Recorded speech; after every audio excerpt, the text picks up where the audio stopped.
نکل کر اطراف میں جھولنے لگی۔ تایا نے نیم آنکھوں سے اسے دیکھا۔ اس نے سیاہ کپڑے کو جلدی جلدی گول مول کر کے ان کے ماتھے کے زخم پر دبا کر رکھا۔ تایا نے کرب سے آنکھیں بند کر لی۔ ظفر، گاڑی ادھر لے آؤ، ان کو جلدی سے اسپتال لے کر چلتے ہیں۔ اس نے ایک ہاتھ سے تایا کے زخم کو کپڑے سے دبائے سر اٹھا کر ظفر کو دیکھا۔ وہ ہکا بکا سا اسے دیکھ رہا تھا۔ ظفر، گاڑی ادھر لے کر آؤ، وہ غصے سے زور سے چلائی۔ وہ اسپرنگ کی طرح اچھل کر کھڑا ہوا اور گاڑی کی طرف بھاگا۔ چند ہی لمحوں بعد وہ دونوں تایا کو سہارا دے کر گاڑی میں ڈال رہے تھے۔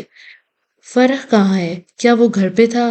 کار میں بیٹھے ہوئے تایا کے دوسرے نمبر کے بیٹے کا خیال آیا جو ہاؤس جاب کر رہا تھا۔ نہیں جی، فرح بھائی کی آج کال تھی، وہ اسپتال میں ہے۔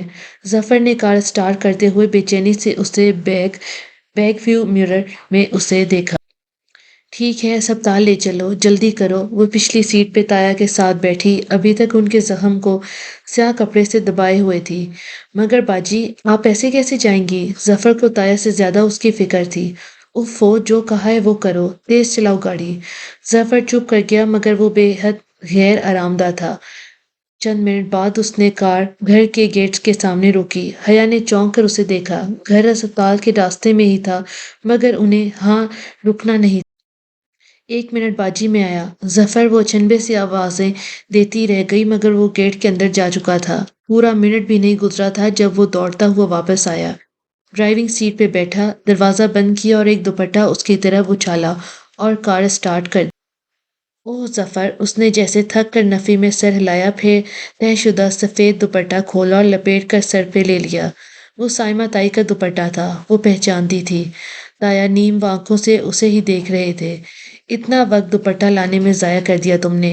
خیر تھی ظفر، میں ایسے ہی چلی جاتی۔ جواب میں ظفر نے ہولے سے سر دو خاندانوں میں دخل ڈال کر اب حیا باجی کہتی ہیں کہ میں ایسے ہی چلی جاتی۔ زیر لب وہ خفگی سے بڑبڑایا تھا۔ اسے ایک دم زور سے ہنسی آئی مگر وہ بمشکل اس بدتمیز ظفر کو تو وہ بعد میں پوچھے گی۔ فرق ہسپتال میں ہی تھا۔ تایا کو فوری طور پر داخل کر لیا گیا۔ انہیں کار سے ٹکر نہیں لگی تھی، بس اسے آگے دھکیلتے ہوئے وہ خود کو توازن برقرار نہ رکھ پائے تھے۔ معمر آدمی کے لیے گرنا ہی بہت تکلیف دہ ہوتا ہے، مگر فرح کا کہنا تھا کہ اتنی تشویش کی کوئی بات نہیں، معمولی چوٹیں ہیں، ٹھیک ہو جائیں گی۔ ایک تو پتہ نہیں ڈاکٹرز کو اتنے بڑے پیمانے پہ چیڑ پھاڑ کرنے کے بعد بھی اچھے خاصے زخم بھی معمولی کیوں لگتے ہیں۔ گھر فون مت کرنا بھی، سب خواہ مخواہ پریشان ہو جائیں گے۔ ویسے بھی ٹانکا لگوا کر ان کو گھر لے کر جائیں گے اور تمہیں تو چوٹ نہیں آئی۔ فرق اسے تایا ابا کی حالت کے بارے میں بتانے کے بعد مڑنے لگا تو ایک دم جیسے اسے خیال آیا، نہیں میں ٹھیک ہوں، تھینک یو۔ اس نے نہیں بتایا کہ اس کا دایاں گھٹنا اور پاؤں دکھ رہا ہے۔ وہ جہان سکندر کی بیوی تھی، اتنے معمولی زخموں کو لے کر کیوں پریشان ہوتی؟ جہان پتہ نہیں وہ کہاں تھا، اس نے کب بتایا کہ وہ کدھر جا رہا ہے؟ اس کا ذہن پھر اس نہج پہ بھٹکنے لگا۔ تبھی فرح نے کہا، تم ظفر کے ساتھ گھر چلی جاؤ، ابا خیریت سے ہیں۔ اس نے شائستگی سے پیشکش کی۔ ایک زمانے میں وہ سائمہ تائی کے بقول اس کو پسند کرتا تھا، مگر جب سے وہ ترکی سے آئی تھی اس کے پردے کے باعث وہ محتاط ہو گیا تھا۔ میں تایا کو یہاں چھوڑ کر کیسے جا سکتی ہوں؟ میں تم لوگوں کے ساتھ ہی جاؤں گی۔ فرح گہری سانس لے کر آگے بڑھ گیا۔ ابا کو اس نے وہیں سے کال کر کے اطلاع کر دی تھی، یہ بھی کہہ دیا تھا کہ ابھی کسی کو ذیشان انکل ابا کے ساتھ گھر پہ ہی تھے۔ انہوں نے ابا کو بتایا تھا کہ حیا صبح ان کے آفس آئی تھی مگر جلدی واپس چلی گئی۔ اس نے بے اختیار ماتھے کو چھوا۔ کیا وہ آج کا ہی دن تھا؟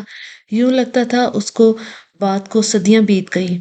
اوہ ابا، ان سے معذرت کر لیں، مجھے کچھ کام یاد آ گیا تھا۔ پھر اس نے ان دونوں کو ولید کے متعلق بتایا۔ وہ کوئی چھوٹی بات تو نہیں تھی، اقدام قتل تھا اور زد میں تایا، فرقان، اصغر بھی آئے تھے۔ ابا کا غم و غصے سے برا حال تھا۔ اس نے انہیں خود آنے اور گھر میں کسی کو بھی بتانے سے منع کر دیا کہ وہ لوگ بس واپس آ ہی۔ رات ابھی زیادہ گہری نہیں ہوئی تھی جب وہ فرح اور ظفر کے ساتھ تایا ابا کو لے کر گھر پہنچے۔ تایا چل سکتے تھے مگر سہارا لے کر ایک طرف سے فرح ان کو سہارا دیکھ رکھا تھا اور دوسری طرف سے حیا نے ان کا بازو تھام رکھا تھا۔ گھر کے داخلی دروازے پہ وہ بے اختیار رکی۔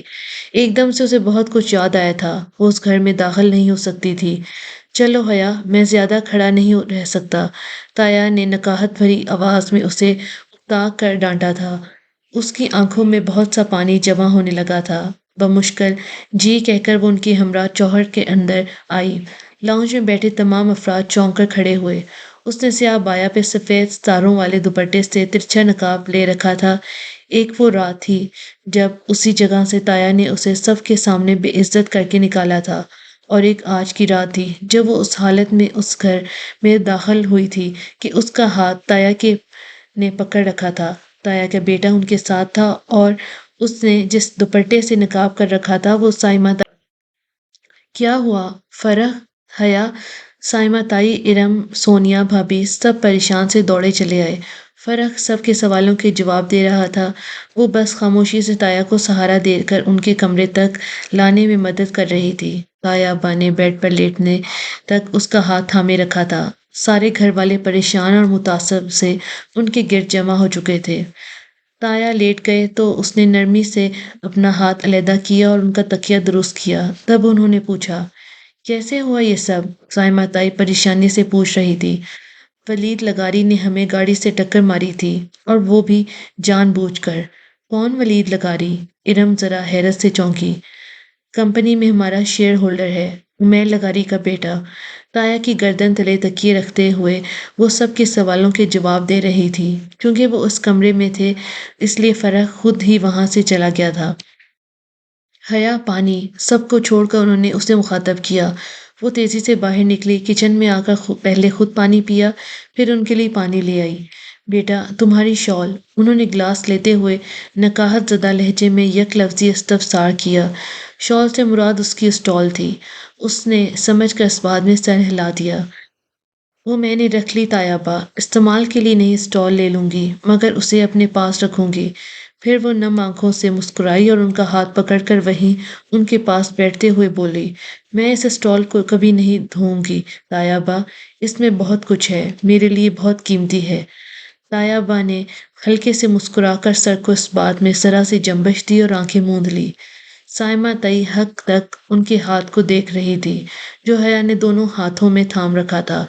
ان کی شاید سمجھ نہیں آ رہا تھا کہ ہوا کیا ہے، اور خود حیا شاید ساری زندگی اس لمحے کی وضاحت کسی کو نہیں دے سکتی تھی، جو خاموشی سے آیا اور تھوڑے سے خون کا اخراج لے کر اسے اس کا سب کچھ لوٹا گیا، خون جو واقعی پانی سے گاڑھا ہوتا ہے۔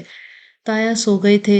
پھوپھو سلیمان صاحب اور فاطمہ تائی ابھی وہیں بیٹھے تھے۔ ان سب کو ظفر فوراً بلا لایا تھا۔ سائمہ تائی، داور بھائی، سونیا، بلکہ پورا گھر ہی جاگ رہا تھا، سب تایا کے لیے۔ اور کیا ضرورت تھی شیئر ہولڈرز کو سالانہ ڈیویڈنڈ دینے کی؟ فادر ڈیئرسٹ، ایک تو میں نے بغیر تنخواہ کے اتنے دن کام کیا، اوپر سے ڈانٹ بھی مجھے ہی پڑے گی۔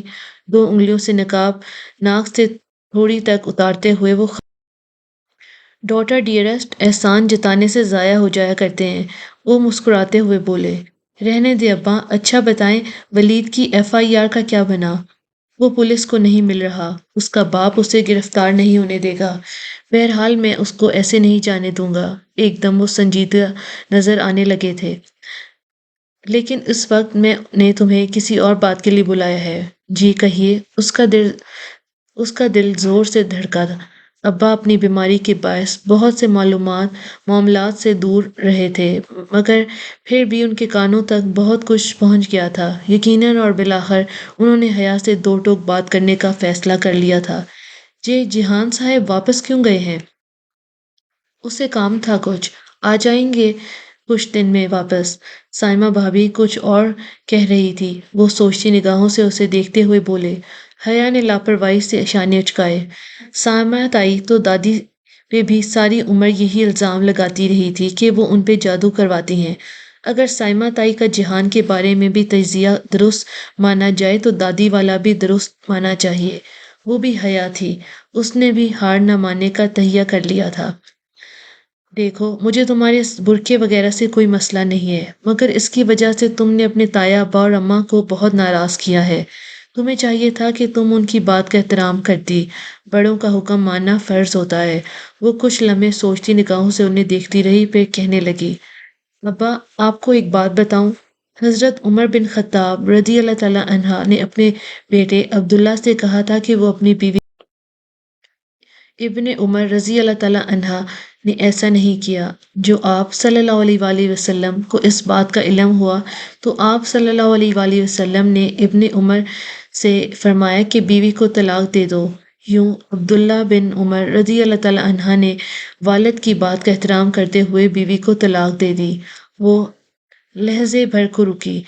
سلیمان صاحب سیٹ سے ٹیک لگائے ایک ہاتھ میں پین گھماتے غور پھر ہوا یہ کہ عرصے بعد ایک شخص امام احمد بن حنبل رضی اللہ تعالیٰ عنہ کے پاس آیا اور ان سے کہا کہ میرا باپ چاہتا ہے کہ میں اپنی بیوی کو طلاق دے دوں۔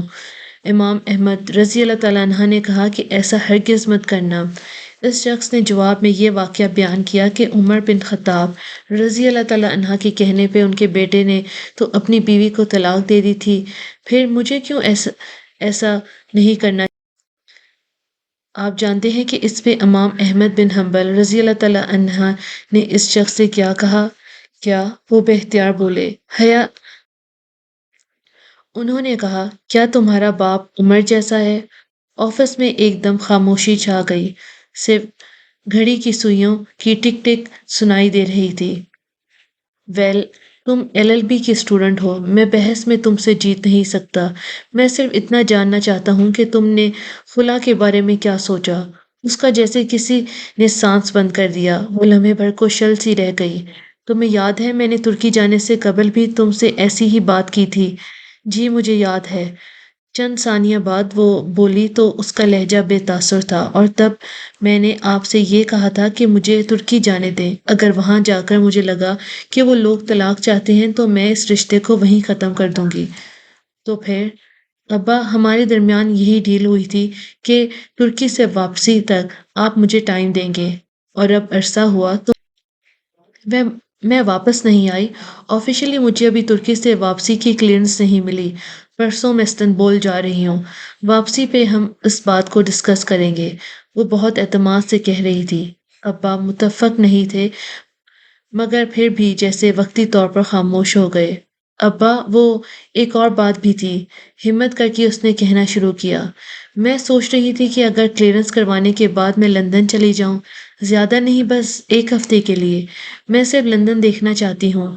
پھر کوئی ضرورت نہیں ہے، آپ زیادہ انڈیپینڈنٹ ہوتی جا رہی ہیں، مجھے آپ کو ذرا کھینچ کر رکھنا پڑے گا۔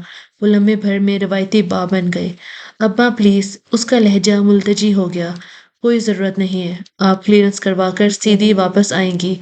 جتنا گھومنا ہے استنبول میں گھوم لو، ترکی کے کسی اور شہر جانا ہو تو بے شک چلی جاؤ، مگر اکیلے نہیں، فرینڈس کے گروپ کے ساتھ جانا۔ لندن وغیرہ جانے کی ضرورت نہیں، لیکن صرف ایک ہفتے۔ حیا تم نے سن لیا جو میں نے کہا؟ ان کا لہجہ نرم تھا لیکن ابرو اٹھا کر تنبیہ کرتے کر سخت تھا۔ وہ خفگی سے جی کہہ کر اٹھ گئی۔ یہ تھی جنت کے پتے کی 54ویں قسط۔ امید ہے کہ آج کی قسط نے آپ کو مزید تجسس میں ڈال دیا ہوگا۔ اگر ویڈیو پسند آئی ہو تو لائک کریں، اپنی رائے کمنٹس میں ضرور لکھیں اور دوستوں کے ساتھ شیئر کریں۔ اگلی قسط میں دوبارہ ملاقات ہوگی، تب تک میرے چینل ادبی ایکس کو سبسکرائب کرنا نہ بھولیں۔ اللہ حافظ۔